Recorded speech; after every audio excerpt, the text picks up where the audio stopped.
Hi friends, welcome to Renna வீட்டு சமையல். ரென்னா வீட்டு சமையலில் இன்றைக்கி ரொம்ப சுவையான சௌ கூட்டு காலிஃப்ளவர் சில்லி தான் பார்க்க போகிறோம். ரெண்டுமே ரொம்ப சுவையாக இருக்கும். எளிமையான முறையில் ரொம்ப அசத்தலாக செஞ்சிடலாம். அந்த சுவையான சௌ கூட்டு நல்ல மொறுமொறுப்பான காலிஃப்ளவர் சில்லி எப்படி செய்கிறதுன்னு வாங்க பார்த்துடலாம். சௌ கூட்டு பண்ணுறதுக்கு 3 டேபிள் ஸ்பூன் அளவுக்கு எண்ணெய் சேர்த்துக்கலாம். எண்ணெய் சூடாகி வரட்டும். எண்ணெய் சூடாகி வந்துட்டு இதில் கடுகு சேர்த்துக்கலாம். 1 டேபிள் ஸ்பூன் அளவுக்கு கடுகு சேர்க்குறேன். கடுகு நல்லா பொரிய ஆரம்பிச்சிருச்சு. பொடியாக நறுக்கி வச்சுருக்கிற 2 பெரிய வெங்காயம் சேர்த்துக்கலாம். வெங்காயம் சேர்த்துட்டு நல்லா வதக்கி விட்டுடலாம். பெரிய வெங்காயம் நல்லா வதங்கி வந்துடுச்சு. அதுக்கப்புறமா கொஞ்சமாக கருவேப்பிலை சேர்த்துக்கலாம். கூடவே ஒரு சின்ன தக்காளி பொடியாக நறுக்கி வச்சுருக்கிறேன். தக்காளி பழம் சேர்த்துடலாம். சேர்த்துட்டு மறுபடியும் நல்லா கலந்து விட்டு வதக்கி விட்டுடலாம். வெங்காயம் தக்காளிலாம் நல்லா வதங்கி வந்துடுச்சு. அதுக்கப்புறமா தோல் சீவி பொடியாக நறுக்கி வச்சுருக்கிற சௌ சேர்த்துக்கலாம். சௌ வந்து 400 கிராம் அளவுக்கு சௌ எடுத்துருக்கேன். சௌ சேர்த்துட்டு 2 நிமிஷத்துக்கு இந்த எண்ணெயில் நல்லா வதக்கி விட்டுடலாம். சௌ சேர்த்துட்டு 2 நிமிஷத்துக்கு நல்லா கலந்து விட்டு வதக்கியாச்சு. அதுக்கப்புறமா கொஞ்சமாக மஞ்சத்தூள் சேர்த்துக்கலாம். சௌவுக்கு தேவையான அளவுக்கு கல் உப்பு சேர்த்துக்கலாம். உப்பு மஞ்சத்தூள் சேர்த்துட்டு நல்லா கலந்து விட்டு வதக்கியாச்சு. அதுக்கப்புறமா சௌ வேகிறதுக்கு தேவையான அளவுக்கு தண்ணி சேர்த்துக்கலாம். தண்ணி சேர்த்துட்டு நல்லா கலந்து விட்டுடலாம். ரொம்ப சிம்பிளான கூட்டு தான், ஆனால் ரொம்ப சுவையாக இருக்கும். தண்ணி சேர்த்துட்டு நல்லா கலந்து விட்டாச்சு. இப்போ ஒரு மூடி போட்டு வச்சிடலாம். சௌ நல்லா வெந்து வரட்டும். தேங்காய் பேஸ்ட் ரெடி பண்ணுறதுக்கு 1/4 மூடி தேங்காய் எடுத்திருக்கேன். அதுக்கப்புறமா காரத்துக்கு தகுந்த மாதிரி பச்சை மிளகாய் சேர்த்துக்கலாம். நான் 2 பச்சை மிளகாய் எடுத்திருக்கேன். காரம் வந்து பச்சை மிளகாய் காரம் மட்டும்தான். 1 டேபிள் ஸ்பூன் அளவுக்கு சீரகம் சேர்த்துடலாம். கொஞ்சமாக தண்ணி சேர்த்துட்டு அரைச்சிட்டு வந்துடலாம். தேங்காய் சீரகம் பச்சை மிளகாய்லாம் சேர்த்துட்டு நல்லா விழுது அரைச்சிட்டு வந்தாச்சு. இப்போ இதை தனியாக எடுத்து வச்சுக்கலாம். சௌ கூட்டு பண்ணுறதுக்கு 2 விதமான பருப்பு நம்ம வேக வச்சு எடுத்து வச்சுருக்கோம். 3 டேபிள் ஸ்பூன் அளவுக்கு கடலைப்பருப்பு, 3 டேபிள் ஸ்பூன் அளவுக்கு பாசிப்பருப்பு. பருப்பு வெந்திருக்கணும், ஆனால் வந்து இந்த மாதிரி முழுசாக இருக்கணும். இதை நம்ம குக்கரில் வேக வச்சா கூட்டுக்கெலாம் சரியாக வராது.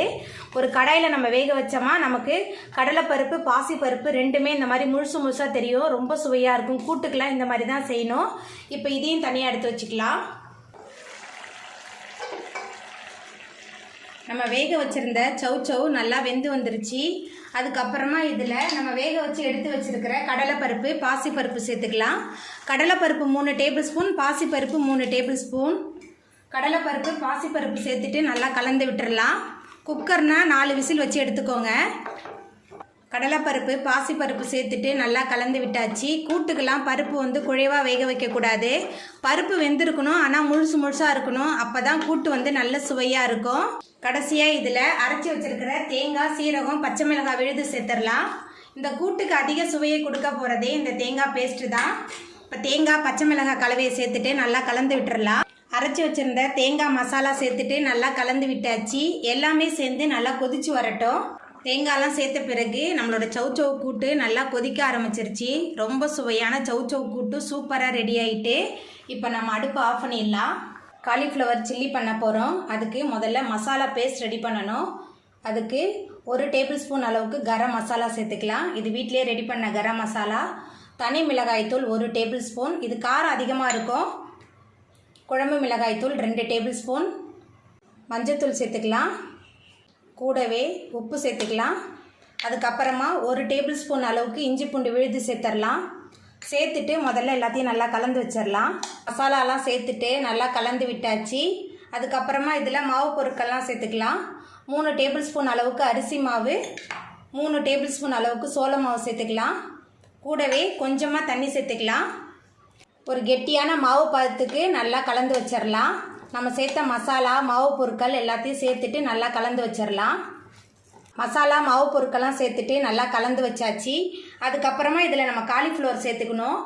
இந்த காலிஃப்ளவர் வந்து கொதிக்கிற தண்ணியில் ஒரு 10 நிமிஷமாக போட்டுட்டு அதுக்கப்புறம் நம்ம எடுத்தோமா அந்த காலிஃப்ளவர் சுத்தமாகிடும். பூச்சிப்புழுலாம் இருந்தால் வெளியாகிடும். இந்த மாதிரி தான் நம்ம காலிஃப்ளவரை சுத்தம் பண்ணணும். இந்த காலிஃப்ளவரை நம்ம ரெடி பண்ணி வச்சுருக்கிற மாவு கலவையில் இந்த மாதிரி நம்ம முக்கி எடுக்கும்போது நம்ம ரெடி பண்ணி வச்சுருக்கிற மாவுலாம் இந்த காலிஃப்ளவரில் நல்லா கோட்டாகி வரும். இதுதான் சரியான பக்குவம். இப்போ காலிஃப்ளவர் சில்லி எப்படி பண்ணுறதுன்னு பார்த்துடலாம். காலிஃப்ளவர் சில்லி பண்ணுறதுக்கு அடுப்பில் கடாய் வச்சுருக்கேன். இப்போ சில்லி பொரிக்கிறதுக்கு தேவையான அளவுக்கு எண்ணெய் சேர்த்துக்கலாம். எண்ணெய் கொஞ்சம் தாராளமாகவே சேர்த்துக்கலாம். எண்ணெய் சூடாகி வரட்டும். எண்ணெய் சூடாகி வந்துட்டு அதுக்கப்புறமா நம்ம ரெடி பண்ணி வச்சுருக்கிற மாவு கலவையில் காலிஃப்ளவரை டிப் பண்ணி எண்ணெயில் போட்டுடலாம். ரொம்ப சுவையாக இருக்கும். குழந்தைங்க ரொம்ப விரும்பி சாப்பிடுவாங்க. காரெல்லாம் உங்கள் சுவைக்கு தகுந்த மாதிரி நீங்கள் சேர்த்துக்கோங்க. சில்லி ஒரு பக்கம் நல்லா வெந்து வரட்டும். சில்லி ஒரு பக்கம் வெந்துருச்சு. நம்ம அடுத்த பக்கம் திருப்பிடலாம். கடையிலலாம் கேசரி கலர்லாம் சேர்க்குறனால அது ரொம்ப கலர்ஃபுல்லாக இருக்கும். உங்கள்கிட்ட காஷ்மீரி மிளகாத்தூள் இருந்தால் நீங்கள் காஷ்மீரி மிளகாத்தூள் சேர்த்துக்கோங்க. அது இன்னும் கலர் கொடுக்கும். அடுத்த பக்கம் திருப்பியாச்சு. 2 பக்கமுமே நல்லா வெந்து வரட்டும். சில்லி 2 பக்கமுமே நல்லா வெந்து வந்துருச்சு. இப்போ இதை நம்ம எடுத்துடலாம்.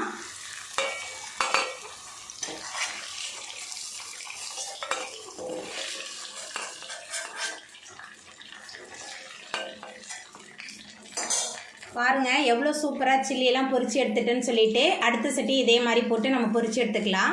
அவ்வளோதாங்க, ரொம்ப சுவையான சவ் கூட்டு காலிஃப்ளவர் சில்லி சூப்பராக ரெடி ஆகிட்டு.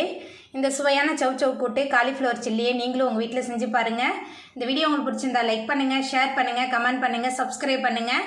அப்படியே பக்கத்தில் உள்ள பெல் பட்டனையும் கிளிக் பண்ணிடுங்க. நன்றி.